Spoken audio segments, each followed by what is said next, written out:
This is KUGAN CASSIUS Rifle Team in association with Macklin's in Marbella. Sheffield here, head of Eubank Junior versus Jetta. Jetta, good banter. Is that why you got him over That's here? why we got him over. For good banter? No, got him over for his world rankings. But he was, I liked him. Yeah. He told us that story about being overlooked 3 years ago. Yeah, I told him, I saw him, I said, are you here to fight? He was quite offended. So, we shall see. Yeah, we shall see. How much of a test do you think he'll be for Eubank on the night? I think a Eubank that was boxing regularly and was in the groove.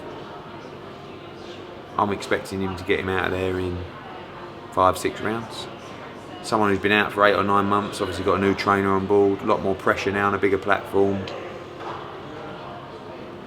Depends on the ambition of Tony Jetta. If he does what he says he does, it should be a competitive fight. If he doesn't, and you know what Eubank's going to bring, which is speed, power, relentless pressure. If he folds, he folds. But obviously Jetta's 4 or 5 fights ago was knocked out by Patrick Nielsen inside Super 2 middle. rounds. I mean, look, yeah. I spoke to him about that, and he said he hit me with a great body shot, and I couldn't get up. He said he was 168 pounds on the night. He said he was probably 180 pounds in the ring. He said I was struggling to even reach 168 pounds, so he was just too big for him. Jetta's boxed at light middle as well, so I won't take too much from that. But I think listen, I know people choose to take the BoxRec rankings, but he's ranked top 15 in the WBO, WBA, and the WBC. So he's a credible opponent, and again 9 months out, and I think it's a decent test for him. It would have been ideal to have put Spike O'Sullivan on this bill, wouldn't it? Yes, but he was boxing last week. Yeah.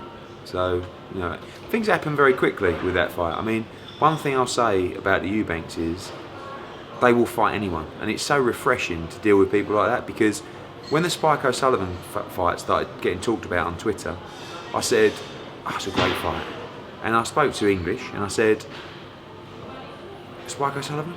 Yes, mate, the fight. I was like, well, you'll fight him on December 12th? Yes. Wow. Straight out. It's a dangerous fight, isn't it? I mean, although he's #1 in the WBA, he's still a prospect, Chris Eubank Jr. So for a prospect to take a fight like that, he doesn't need to take a fight like that, but he wants to take a fight like that, and he believes in himself enough to take a fight like that. So it's a pleasure to work with people like that, because they want the big fights and they're serious with the people they talk about. I wasn't at the media day yesterday, but there were some quotes by you on Twitter in reference to Golovkin that English had made about having big balls. Yeah, they want to fight. They want to fight everybody, father and son. I mean, obviously father's no longer in the ring, but he believes in Junior, and Junior wants to fight everybody. But he makes some very important comments and bright comments and correct comments in that I want to fight the best. So I'm #1 in the WBA. If I don't want to fight Golovkin, then perhaps I should move up, or he's heading for Golovkin. He's not. Doesn't English say that his son would beat Golovkin That's what today? he believes. That's what he believes. And that's a bold statement, but you have to respect that. He knows his son inside out. So, but my position as part of the team is to present the opportunities when the time is right, when I'm told what, effectively who to fight. If they turn around to me tomorrow and went, get me Golovkin, I will make that fight. It's not an hard fight to make. They're over the moon that anyone wants to fight them. Do you know what I mean? So, but we've got Spike O'Sullivan December 12th, get Saturday out of the way. And I'm very excited about it. You saw the press conference today. How many press conferences do you do where you turn up and there's you? Do you know what I mean? There's a buzz about this kid. There's a buzz about the package. You don't have to like it. And actually, I found someone on Twitter that is more unpopular than me. And that is saying something. But you don't have to be in that arena to necessarily want him to win. Do you understand? You've just got to have an opinion, and you've got to talk about him, and that's what people do. I know you say that, but surely, I saw you tweet the other day about saying you haven't got to like him, but you will be talking about him in that respect. But you don't want to make him a somewhat likeable character? I want him to be himself, and people can judge that character. Fact is, I've spent time around him. I know, kid's the wrong word, but he's a nice guy. He lives and breathes the sport of boxing, but he's a very serious character, and you know, I can understand why people think that he's, you know, he might not be such a nice guy, but it doesn't matter. He's going to be himself, and that's all he can be. It's up for the people to judge from there. So ultimately, I don't mind. You know? Is his apparent, or whatever you want to call it, hatred coming through the back of some of his father's comments, or through him? I just think it's, you know, it's belief. It's you know, it's generally the will to win.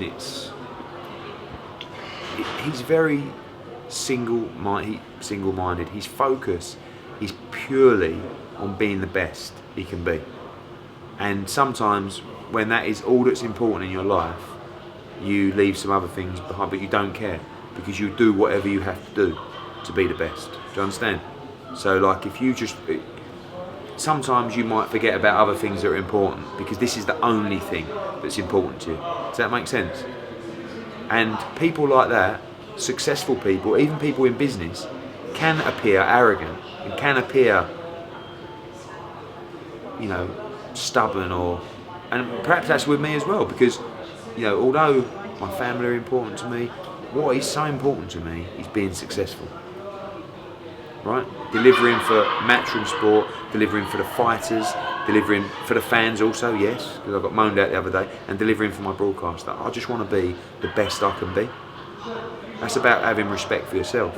Even you want IFL to be the best boxing service it could possibly be. Am I right? Am I right? Right. It's how driven you are and how obsessed you are with being the best. And he is completely driven and completely obsessed with being the best fighter he can be.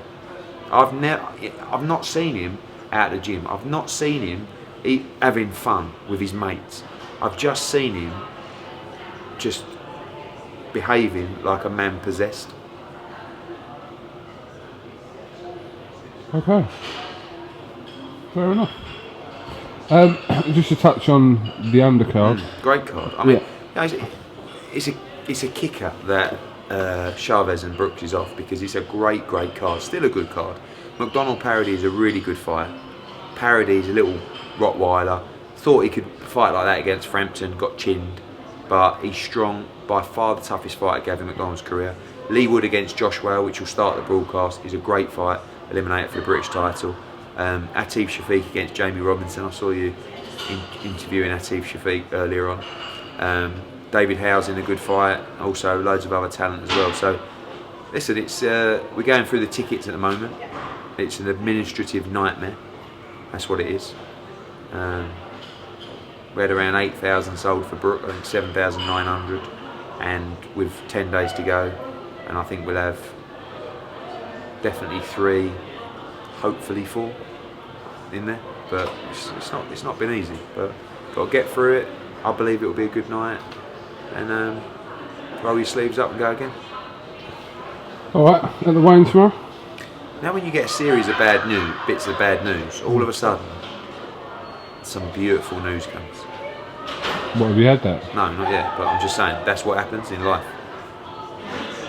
I haven't had that news, but it's going to come. Do you know it's going to come? You might get a call from T. McGuigan. Maybe, on the way home. I'm telling you now, in the short space of 2 or 3 weeks, we're going to get some great news, because that's what happens in life. You can't just be kicked in the nuts consecutively. Sooner or later, some things have to change. Alright? Alright, Eddie, and thanks for talking to us on See you at the weigh-in TV. tomorrow.